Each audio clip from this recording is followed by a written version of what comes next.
नमस्कार, विणास किचनमध्ये स्वागत आहे आपलं. चला, आज आपण पापलेट फ्राय करूया.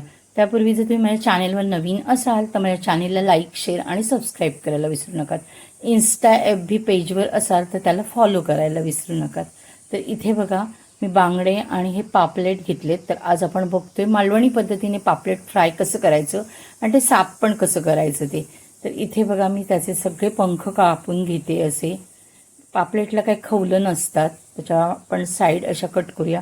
आणि आपल्याला काय पापलेट असं भरायचं नाहीये, भरलेलं पापलेट बनवतात ना तसं, त्याच्यामुळे आपल्याला तसं कटिंग पण करायचं नाहीये. तर ह्याचं तोंड वगैरे जरा छोटं छोटं असतं आणि जेव्हा दारात असे मासे येतात तर त्यांच्याकडे काय हत्यारं पण नसतात कट करायची, तर मग आपल्यालाच करावं लागतं हे सगळं.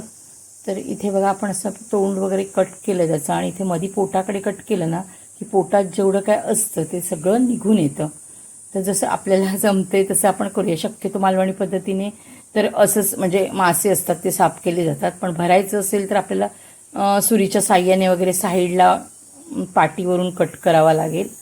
तर इथे बघा, मी असं पोट पण साफ करून घेतलं आहे आणि मीठ मसाला लागण्यासाठी ह्याच्यावर असे कट करते बघा.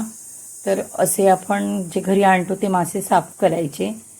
आता आपण त्यांना स्वच्छ धुवून घेऊया. मीठ टाकायचं आणि धुवायचे, म्हणजे ह्याचा थोडासा यूजपणा असतो तो कमी होतो. आता मासे आपले साफ झालेत, धुवून पण झालेत. आता आपण ह्याला मीठ मसाला लागूया. तर मी इथे बघा आगळ लावला आहे त्याला आणि मीठ लावलं आहे. आणि हा आहे आपला मच्छी मसाला. तर हा आपण आगळामध्येच भिजवला आहे. वाटल्यास एखादा चमचा पाणी टाकायचं ह्याच्यात आणि मग भिजवायचा, म्हणजे तो व्यवस्थित लागतो. जास्त पाणी टाकायचं नाही, अगदी घट्टच ठेवायचं आहे, तेव्हा मसाला ताटातच राहतो आणि मासे आपण फ्राय करायला घेतो असं होतं. तर इथे बघा, आपण रवा घेतला आहे, तांदळाचं पीठ घेतलं आहे आणि मच्छी मसाला घेतला आहे, व्यवस्थित मिक्स करून घेतो आहे. आता आपण ह्या पापलेटला मॅरिनेट करून ठेवलं आहे. आता कोटिंग करून घेऊया. तर इथे मी कोटिंग करते आहे बघा, दोन्ही साईडने. आणि असे सगळे मासे मी कोटिंग करून घेणार आहे. तर पापलेटची कढी केलात तरी खूप छान लागते चवीला. तर आज आपण फ्रायच बघूया, नंतर मालवणी पद्धतीने आपण कढीसुद्धा बघूया त्याची. त्यानंतर भरलेलं पापलेटसुद्धा आपण बघूया. तर इथे आपलं बघा मस्तपैकी असं कोटिंग करून झालं आहे, तेलसुद्धा गरम झालं आहे. तर सगळ्या साईडने कुरकुरीत असं पापलेट तळून घ्यायचं. तर इथे बघा, मी आता पलटी करते.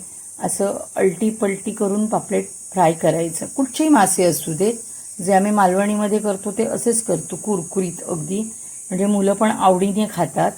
तर इथे मी सगळ्या साईडने व्यवस्थित अलटीपलटी करून कुरकुरीत करून घेतलं आणि जवळजवळ हे आपले आता पापलेट फ्राय तयार झालेले आहेत. तेलातनं थोडा वेळ बाजूला करून ठेवायचे, म्हणजे सगळं तेल मध्ये येतं निघून आणि कमीच तेलात आपण जे काय फ्राय करतोय ते करायचं. तर आपण आता एका प्लेटमध्ये घेऊया. धन्यवाद.